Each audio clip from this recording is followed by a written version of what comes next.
ಆದರೆ ನಿಜವಾಗಲೂ ಸರ್ಕಾರ ಪತನವಾಗೋದಕ್ಕೆ ಸಾಧ್ಯನೇ ಇಲ್ಲವಾ? ಸುಖ ಸುಮ್ಮನೆ ಹೇಳಿಬಿಟ್ರ? ಒಂದು ಸಾಧ್ಯತೆ ಇದೆ. ಯಾಕಂದರೆ ಮೋದಿ ಅವರ ಜೊತೆ ಇಬ್ಬರು ಪಲ್ಟು ರಾಮ್ಗಳಿದ್ದಾರೆ. ಪಲ್ಟು ಅಂದರೆ ಪಲ್ಟಿ, ಎನಿ ಟೈಮ್ ಪಲ್ಟಿ ಹೊಡೆಯೋರು. ಪಲ್ಟು ರಾಮ್, ಅವ್ರಿಗೆ ಹೆಸರೇ ಪಲ್ಟು ರಾಮ್. ಲಾಲು ಹೀಗೆಲ್ಲ ಮಾತಾಡೋದಕ್ಕೆ ಕೆಲ ಕಾರಣಗಳಿವೆ. ಯಾಕೆಂದರೆ ಮತ್ತೊಮ್ಮೆ ಹೇಳ್ತಾ ಇದ್ದೀನಿ, ಮೋದಿ ಜೊತೆ ಇಬ್ಬರು ಪಲ್ಟು ರಾಮ್ಗಳಿದ್ದಾರೆ. ಪಲ್ಟು ರಾಮ್ ಯಾರೆಲ್ಲ? ಒಬ್ಬರು ನಿತೀಶ್ ಕುಮಾರ್, JDU ಮುಖ್ಯಸ್ಥ ನಿತೀಶ್ ಕುಮಾರ್, ಬಿಹಾರದ ಬ್ರೇಕಪ್ ಸ್ಪೆಷಲಿಸ್ಟ್. ಇತ್ತ ಯೂಟರ್ನ್ ಸ್ಪೆಷಲಿಸ್ಟ್ ಚಂದ್ರಬಾಬು ನಾಯ್ಡು TDPಯಿಂದ. ಒಬ್ಬರು JDU ಸ್ಪೆಷಲಿಸ್ಟ್, ಜನತಾದಳ್ ಯುನೈಟೆಡ್, ಮತ್ತೊಬ್ಬರು ತೆಲುಗು ದೇಶಂ ಪಾರ್ಟಿ. ಯಾಕೆಂದರೆ ಈ ಹಿಂದಿನವರ ಹಿಸ್ಟ್ರಿ ನೋಡಿದಾಗ ಅದಿದೆ. ಮೋದಿ ಜೊತೆ ಪದೇ ಪದೇ ನಿತೀಶ್ ಕುಮಾರ್ ಮುನಿಸಿಕೊಂಡಿದ್ದಾರೆ, ಕಿರಿಕಿ ಮಾಡಿಕೊಂಡಿದ್ದಾರೆ. ಈ ಹಿಂದೆ ನಿಮ್ಮನ್ನು ನಂಬಲ್ಲ ಅಂತ ಇವರು ಹೇಳಿದ್ದಾರೆ, ಅವರು ಹೇಳಿದ್ದಾರೆ. ಅಮಿತ್ ಶಾ ಹೇಳಿದ್ದಾರೆ, ಅವರು ಹೇಳಿದ್ದಾರೆ. ಇದು ನಿತೀಶ್ ಕುಮಾರ್ ವಿಚಾರವಾದರೆ 2018ರಲ್ಲಿ ಇದೇ ನರೇಂದ್ರ ಮೋದಿ ಅವರ ವಿರುದ್ಧ ಇದೇ ಚಂದ್ರಬಾಬು ನಾಯ್ಡು ಅವರು ಸಿಡಿದೆದ್ದಿದ್ರು. ಕೇವಲ ಸಿಡಿದೆದ್ದು ಮಾತ್ರವಲ್ಲ, ಲೋಕಸಭೆಯಲ್ಲಿ ಅವಿಶ್ವಾಸ ನಿರ್ಣಯ ಮಂಡಿಸಿದರು.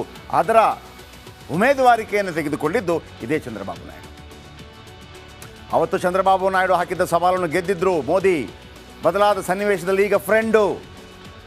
ಈಗ ಏನಾದರೂ ಡೌಟ್, ಈ ಇಂಡಿ ಸರ್ಕಾರ ಕಿರಿಕಿರಿ ಮಾಡ್ಬೋದು. ಯಾಕಂದರೆ 135 ಇದ್ದಂತಹ ಕಾಂಗ್ರೆಸ್ ಸರ್ಕಾರವನ್ನು ಬೀಳಿಸ್ತೀವಿ ಅಂತ ಅವ್ರು ಹೇಳ್ತಾರೆ ಅಂತಂದರೆ, ಅಂದರೆ ಕೇಂದ್ರದಲ್ಲಿರುವಂಥ BJP ಹೇಳುತ್ತೆ ಅಂತಂದರೆ, BJP ಸರ್ಕಾರವನ್ನು ಅಂದರೆ ಸ್ವಲ್ಪ ಅಲ್ಪಮತಕ್ಕಿಂತ ಸ್ವಲ್ಪ ಜಾಸ್ತಿ ಇರುವಂಥದ್ದು ಬಹುಮತಕ್ಕಿಂತ ಯಾಕೆ ಆಗಬಾರ್ದು ಅನ್ನುವಂಥ ಪ್ರಶ್ನೆಗಳು ಉದ್ಭವ ಆಗ್ತಾ ಇದೆ. ಹಾಗಿದ್ರೆ ಚಾನ್ಸ್ ಇದೆಯಾ? ಬನ್ನಿ, ಒಂದು ಚಾನ್ಸ್ ಈ ಥರ ಇದೆ. ಪ್ರಧಾನಿ ಸ್ಥಾನದ ಆಫರ್ ಕೊಡಲು ಇಂಡಿ ಕೂಟ ಸಿದ್ಧ ಇದೆ. ಯಾರಿಗೆ? ಒಂದು ಚಂದ್ರಬಾಬು ನಾಯ್ಡು ಅಥವಾ ನಿತೀಶ್ ಕುಮಾರ್, ನೀವು ಪ್ರಧಾನಿಯಾಗಿ ಬನ್ನಿ ನೀವು ನಮ್ಮ ಜೊತೆ ಅಂತೇಳಿ. ಇಬ್ಬರು ಬಂದರೆ ಎಷ್ಟಾಗುತ್ತೆ ಅಂತ ಹೇಳ್ತೀನಿ. ಪ್ರಧಾನಿ ಸ್ಥಾನ ಸಿಕ್ಕರೆ ಇಬ್ಬರ ಕಣ್ಣುಗಳು ಕೂಡ ಅರಳಬಹುದು. ಇಬ್ಬರ ಕಣ್ಣುಗಳು ಕೂಡ ಅರಳಬಹುದು.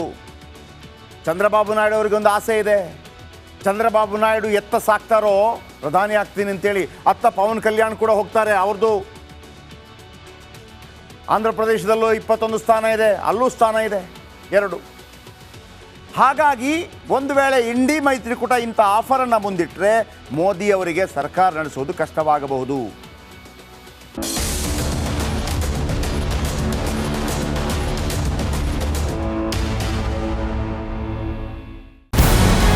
ನಮಸ್ಕಾರ, ಕರ್ನಾಟಕ ಪ್ರೈಮ್ ಟೈಮ್ಗೆ ಸ್ವಾಗತ. ನಾನು ಜಯಪ್ರಕಾಶ್ ಶೆಟ್ಟಿ. ಇಡೀ ಕರುನಾಡು ಇವತ್ತು ರೆಬೆಲ್ ಆಗಿ ನಿಂತಿದೆ. ಈ ಹಗರಣಗಳನ್ನು ಸದನದಲ್ಲಿ ಪ್ರಸ್ತಾಪ ಮಾಡಲು ಕೂಡ ಕಾಂಗ್ರೆಸ್ ಹಿಂದೇಟು ಹಾಕಿದ್ದೇಕೆ? ನಿಮ್ಗೆ ಸಂಬಳ ಅದಕ್ಕೆ, ನಿಮಗೆ ವಾಹನ ಅದಕ್ಕೆ, ನಿಮಗೆ ವೆಪನ್ ಅದಕ್ಕೆ, ನೀವು ಅದನ್ನು ಸೆರೆ ಹಿಡಿಬೇಕಾಗಿತ್ತು. ನೀವು ವಿದ್ಯುತ್ ಬರ ಇದೆ ಅಂತ ಹೇಳ್ತಾ ಇದ್ದೀರಿ. ಎಲ್ಲಿ ಬರ ಇದೆ ನೀವು ಹೇಳಬೇಕು. ಪಾಕಿಸ್ತಾನ್ ಆಕ್ಯುಪೈಡ್ ಕಾಶ್ಮೀರ್ ಅದು ಎಂದೆಂದಿಗೂ ನಮ್ಮದು. 40 ಮೆಷಿನ್ಗಳು ತಂದಿತ್ತು ನೋಟ್ ಎಣಿಸುವುದಕ್ಕೆ, ಅದೇ ಹಾಳಾಗಿತ್ತು. ಮಥುರಾದ ಗಲಾಟೆ ಇದೆಯಲ್ಲ, ಅದು ಸ್ಥಳೀಯವಾಗಿ ಕೂತು ಪರಿಹರಿಸಬಹುದಾದಂಥ ಕಾನೂನಿದೆ. ಗ್ಯಾರಂಟಿ ಯೋಜನೆಯಿಂದ ನಷ್ಟ ಆಗಿದೆ, ಲಾಭ ಆಗಿದೆ, ದಯವಿಟ್ಟು ಹೇಳಿ. Dawood Ibrahim most wanted criminal ಯಾವಾಗಾದ ಅಂದರೆ ಇಲ್ಲಿ ತನಕ ಭಾರತ ದೇಶದಲ್ಲಿ ಓರ್ವ ದಲಿತ ಪ್ರಧಾನಿಯಾದಂಥ ಇತಿಹಾಸವೇ ಇಲ್ಲ.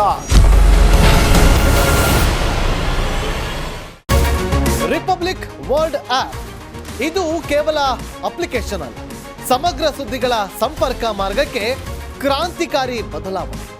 ರಿಪಬ್ಲಿಕ್ ವರ್ಲ್ಡ್ ಆಪ್ ಕೇವಲ ಸುದ್ದಿ ಅಪ್ಲಿಕೇಶನ್ ಅನ್ನ ಪರಿಚಯ ಮಾಡ್ತಾ ಇಲ್ಲ, ಬದಲಾಗಿ ಡಿಜಿಟಲ್ ಸುದ್ದಿ ಬಳಕೆಯ ಹೊಸ ಯುಗಕ್ಕೆ ನಾಂದಿ ಹಾಡ್ತಾ ಇದೆ. ಇದೊಂದು ಬ್ರೇಕಿಂಗ್ ನ್ಯೂಸ್, ಪ್ರಭಾವಶಾಲಿ ಕಾರ್ಯಕ್ರಮಗಳಿಗೆ ಗಟ್ಟಿಯಾದ ವೇದಿಕೆ. ರಿಪಬ್ಲಿಕ್ ವರ್ಲ್ಡ್ ಅಪ್ಲಿಕೇಶನ್ ಈಗ ಲೈವ್ ಆಗಿದೆ. ಗೂಗಲ್ ಪ್ಲೇ ಸ್ಟೋರ್ ಮತ್ತು ಆಪಲ್ ಆಪ್ ಸ್ಟೋರ್ ಎರಡರಲ್ಲೂ ಲಭ್ಯವಿದೆ. ಈಗಲೇ ಡೌನ್ಲೋಡ್ ಮಾಡಿ.